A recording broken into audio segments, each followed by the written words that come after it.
Mix means variety, Mix 94.5. I'm Jay Thomas. And coming up very soon at the Shull Center in Sac City, it is going to be Valentine's Laughs with Mary Mack and Tim Harmston. And I'm so excited because Mary and Tim have joined me this morning. Hello, welcome. Well, thanks for having us. Thanks, Jay. Nice to be here. We're excited to come to Iowa. We've heard Iowa is for lovers. Well, it's much more tropical where you are. It was like 27 below zero last night. No wind. I was in Minnesota last week, and when I got up, it was 35 below in the hotel I was in. There was frost on the window. I'm like, oh no, I need to get out of here. No, yeah, for like a lot of the year, you don't need to use your curtains because that it's just a beautiful frost pattern on the window. You cannot see out. My dog goes up to the window and it's so sad because he can't see anymore outside, and that's just how it is, you know. What a bummer. Yeah. Well, I'm so excited that you guys are going to be here, and I think one of the fun things we've had, comedians come and go in the area for sure. You guys are a married couple doing a comedy show. How much fun is that? Well, I think I like it more than Tim. Tim can only stand so much of me correcting him on stage. People, I like being corrected on and off stage. So. Marriage, that's what it is. Right there. But it is fun. Like we do about 10 shows a year as a sort of the comedy duo, and then we tour, separately as solo acts. Yeah. And people ask us like, well, why don't you do the husband-wife show all the time? And I'm like, well, because we'd be divorced in like that'd get hard. I think 3 minutes. Yeah. So we save it for special occasions like Iowa. Yeah. We'll probably renew our vows too while we're in Sac City. Why not? There's going to be tons of people there. They've got a nice Italian dinner already ready for you. Oh, wow. Yeah, it's going to be perfect. Chicken parm. I think that's what I'm getting. Oh my gosh, it's exciting. It's going to be a really fun night. Dinner, show, ambiance. Is there an officiant who could renew our vows for us on stage, maybe? Yeah, you're licensed, aren't you, Jay? You just have to have $25 and an internet connection. I'll be there. Why not? Yeah, let's see what happens. So tell us, for the people that aren't aware, what can they expect from a show from you two? Oh boy, it's a clean show. I think the raciest is PG-13. It's fun loving. We're not cruel or mean in any way, except for when we you'll see. Yeah, and people kind of relate to it because they experience the same things themselves. And we do a format where one of us will go first, and then the next the next person will go solo, and then at the end we kind of wrap it all up together. So it's sort of like a triple divided show. Well, that's kind of fun. Yeah. So the people, because I think like we spent 24 years now doing stand-up. 23, yeah. And so 24 for you. The solo part is important because that's sort of our Tim needs his man time. That's what he's trying to say. He needs his man time. I need some alone time on stage. Yeah. Right? And like all couples, you need some alone time and you need some together time. And so the together time is at the end. And I will say at the end of the show, I have I do have merch, but instead of your usual merch, what I do, if you're having trouble sleeping, I do rent Tim out to you. He comes to your house, stands next to your bed, and tells you about his fantasy football team for a while. Oh my gosh, Jay, I'm complete sellout, I bet. Yeah. Oh god. Yeah, he's booked up, man. Yeah, that's my side hustle. We should tell Jay how we met, Tim. Oh yeah. Yeah, I was gonna ask that. How did you guys meet? Was it through comedy? We met at the Acme Comedy Company, which is the big comedy club in Minneapolis. In 2003. In 2003, in the amateur contest, and we, and so there was 300 comics or so, and then it got down to the final 5 for the finals, and so I ended up winning. And Mary got third, and then after the show, I went up and told her he told my best friend. He couldn't say it to my face. He told my best friend, he goes, Mary got robbed. She should have got second. I did say that. I love that you went through the best friend. That's a guy right there. Yeah. We, you know what? And we still got married, Jay. So that's saying something. Yeah, we still did get married. We So. had I mean, do you still hold that over her head much that you were the winner? You know, it's so funny because I used to put it in my bio, you know, that I won this comedy contest. Mhm. But now that it's It's been 23 years. and you've been on Jimmy Fallon and all the things, and all I have is this little comedy contest. No, Tim's got his Lettermans. He's got all that fun stuff. So You know, Mary's done Solar Opposites and been all the talk shows, but you had 2003, the whole year. I had the funniest person in the northern half of Minneapolis contest. That used to be a big deal, you know. That's a holdover from when comedy was so huge in the 80s, and you'd get like 300 comedians competing, and all summer just doing rounds and rounds of I don't know, laugh-offs. What do you call them? Yeah, and the thing is that the Minneapolis has a great comedy scene. Lots of great comics come out of it, so the people take it very seriously. And so for this contest, I think you were just kind of like, I was brand new. Brand new. But I'd get up in the morning and be like, I was living in my brother's basement, and I'd get up in the morning and I was like, hey, you think this is funny? And then I would do it on stage. But and I had the 3 minutes set that I wrote, and I practiced it like 24 hours a day for like 5 weeks in a row. So I was like a robot, and then you just made stuff up the morning of the show. Yeah, well, we can't get away with that anymore. So You got to have the balance there, though. I think that kind of works. You got somebody that, you know, writes it all out, practices it over and over again, and then you got to balance it out with the person that's like just comes up with it that day. Yeah. And that kind of still is true today, because when we do our show, you love to veer off into the audience and talk to the crowd and ask them where they're from, and you get some really great comedy gems out of that. And then I basically go on and I do my routine, my jokes, and I love the process of writing a great joke, and you know, well, I do like, and you do too, but yeah, you do too, but you have much more of an improvisation background with doing all the improv classes and everything that you've done. So yeah, I have 2 degrees in music, Jay. That's why I do comedy. Nice. What did get you guys into wanting to do comedy? Well, mine was I had a polka band in Nashville, Tennessee for like 5 years, and we were so bad that I had to stall for time by telling stories in between the songs. And then people said, oh, we like the stories better than the songs. And so then my roommate just signed me up for open mics. And Kind that's of natural then. Well, yeah, it was all an accident. And then I was like, you don't even have to haul a drum set when you're doing stand up. You can just go and bring your person, and it's much better, you know. It's like doesn't hurt your back as bad.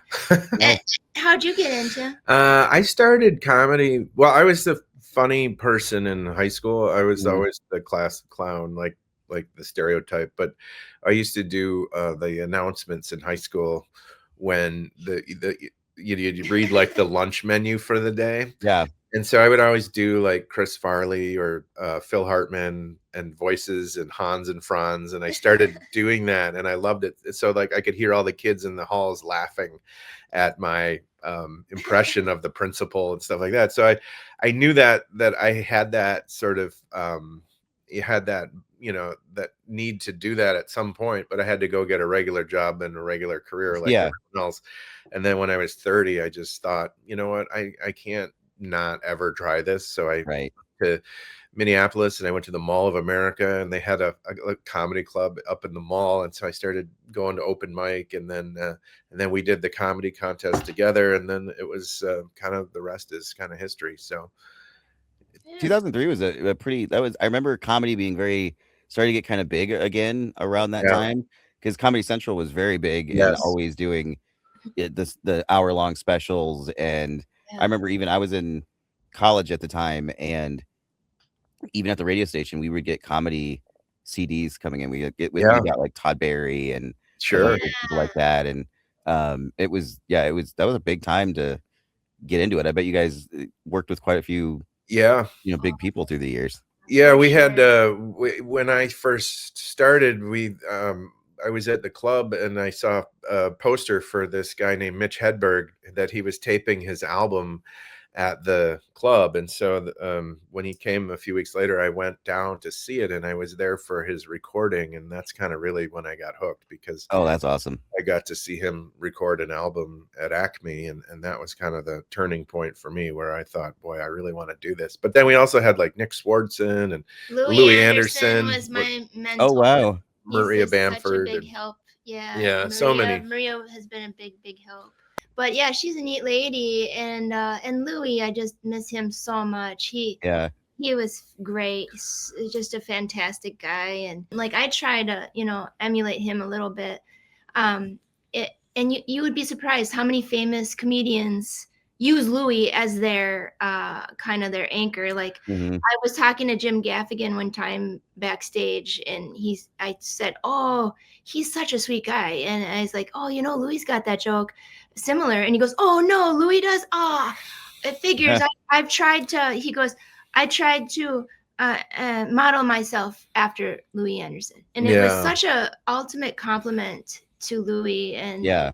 I mean, just it's been fun to meet all these people throughout the years, 23 years. So yeah. I was scrolling through TikTok yesterday, and a clip from Baskets came on, Oh gosh. and I had kind of forgotten about it a little bit because it was never really like, if Yeah. you knew what the show was, you loved that show. Yeah. And Yeah. Louis, of course, played Zach Galifianakis' mom, and It's he's so so great in it. And I love one of the things I leaned over to my wife. She was right there, and like I love that like they don't even reference it or bring it up, the fact that a man was cast at Yeah. all. Like it's not even part of it. He was just perfect for it, and he's Mhm. so Yeah. amazing in that role. Yeah, and the great thing about that show is that it was Louis, who is fantastic, and Zach. Everybody knows what a genius he is. Mhm. But Martha Kelly, Oh yeah, Martha's great. Martha with her cast and the arm on the Oh, cast on her yeah. arm, she was a friend of ours from back then, and so it was great to see all these great people come together in one show. And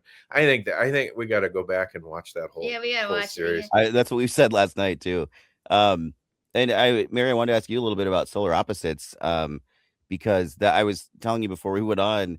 For some reason, when I first watched it, I thought it was like a younger kid show, and then it's like immediately, no, this is very much for adults, which I think is hilarious because your comedy is very clean and Yeah. quite different. How hard was that? Was it fun to be on a show that was a little bit edgier? Yeah, I mean, it took me like 4 seasons till I was like I could like say some of those words like Right. loudly, and I would always say, "You want me to do a clean version of this line just in case?" And they're like, "No." And then always my character is yelling because these aliens that I play, one of the main aliens, and they are always getting themselves into crazy situations where they're running and screaming and fighting. But I was always like, "Do you want me to do it a little quieter without any swearing so you get some more range in here?" And they're like, "No, it's all right." I'm like, "I have training. I can do it different ways." And no, it was just yelling and swearing the whole time. And they laughed because they knew I didn't swear Yeah. in my comedy. And so the writers took real pleasure I'm sure. in making me swear. We had my mom is 85 and Oh, boy. she didn't know Oh, what boy. Solar Opposites was. And so Yeah. we downloaded Hulu for her. Hulu, oh, And like, boy. I think it was at Christmas, and we said, well, she goes, well, let's watch one of these TV skits that, Mary is on. And so we're like, okay, Mom, just so you know, it might be a little bit much for your taste, and so we turned it on, and I think she's like, I think I'm gonna wash the dishes, and she just got up and left because it was just, you could just see the gears in her brain about ready to Right. explode. I know. But it also moves so fast that you just Yeah. never, It's hard to follow because it always is, it's just filled with jokes. So joke a minute. And with that, there's also just the cast is gigantic. The guest stars that come on, the regular cast. When you recorded, were you with anybody or were you by yourself? For season 1, we would often be together, like doing, whether it be for press type stuff, where Mhm. we all get together in the studio in Burbank, or sometimes myself and Sean Gambroni, who played the younger or the two younger aliens, we would do it together. But then COVID happened, and so then everything went remote, and then we would just have to show up together for like Comic-Con Mhm. or Christmas parties. But I don't like flying, so I tried to do everything remote, and then like we did our last Comic-Con in July in San Diego, and I hate flying so much. I took the train all the way there. Oh my gosh, how was that? I love it. Oh, I love the train. It's so awesome. But yeah, that's really. I hope I get another cartoon, because we finished our 6-season run, and it's like really the best, most fun job you can have. Is Mhm. I mean, I've worked washing dishes. I've worked as the busser in restaurants, and trying to pick up 50-pound 5-gallon drum of pickles and bring it up to the cook. And I mean, I've done all the jobs, and by far that's been the ultimate best to have. So Oh, I bet. Is it hard to when you had to start with like when you went from recording together to like doing it solo? Was it difficult to kind of be able to do the back and forth? I mean, obviously you couldn't do the back and forth, but for me, no, because I mean, most of the time you are solo recording those for most shows. Mhm. But some people had problems with recording remote, where they have the director from LA in their earphones, and they're just at another studio or their home studio. But I had another cartoon in 2013 called Golan the Insatiable, and because I was on the road so much for comedy, they would just record me at whatever town I was performing in, Oh, and really? on Boca Studio. So I was kind of ahead of the curve for that, because I had been used to you know doing all the technical stuff required for Yeah. that. But I can't tell you. I mean, Tim's probably pretty happy we don't have to stay in LA all the time anymore. And we used to do winters there once, and then we'd have to fly every weekend back to the Midwest or the Southeast for shows. And it's just, I mean, The it's a lot. the deer hunting in LA is It's terrible. horrible deer I hunting. bet. It's horrible deer hunting. And Those deer have a real fishing. attitude. Bass It's fishing not as in fun. LA.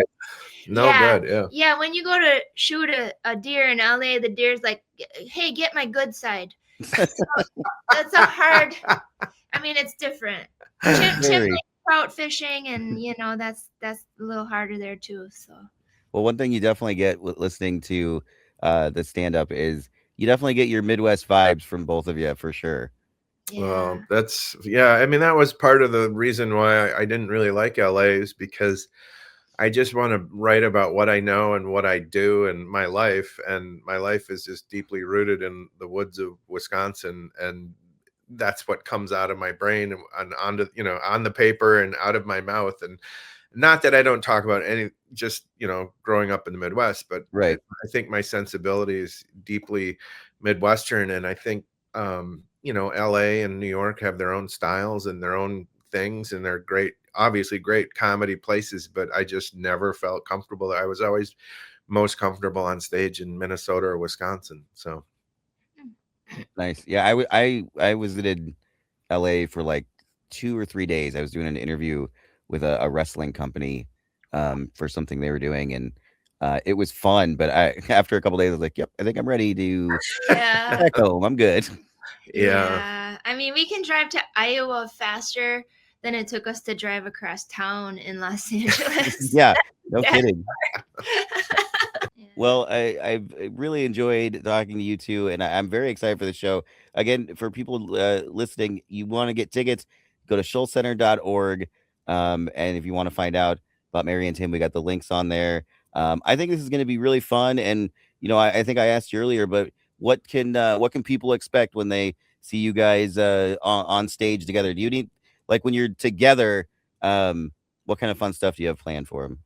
Well, I mean, without giving away too much, I guess. they're gonna laugh a lot. They're gonna be grateful. They're gonna look at us and think, "Wow, we have a much better relationship than we thought we did." Yeah, they're gonna feel healthy, emotionally healthy Physically. when they walk out. Yeah. Yeah, mentally, physically, emotionally healthier when you leave. Hopefully, no hecklers. Do you guys have you ever dealt with hecklers too much?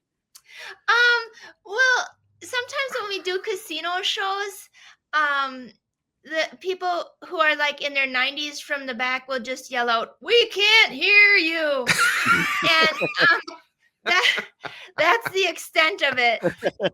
Good. Yeah, I remember. I remember one show I did in somewhere down in by Red Wing, Minnesota. I heard my joke, and then I heard it.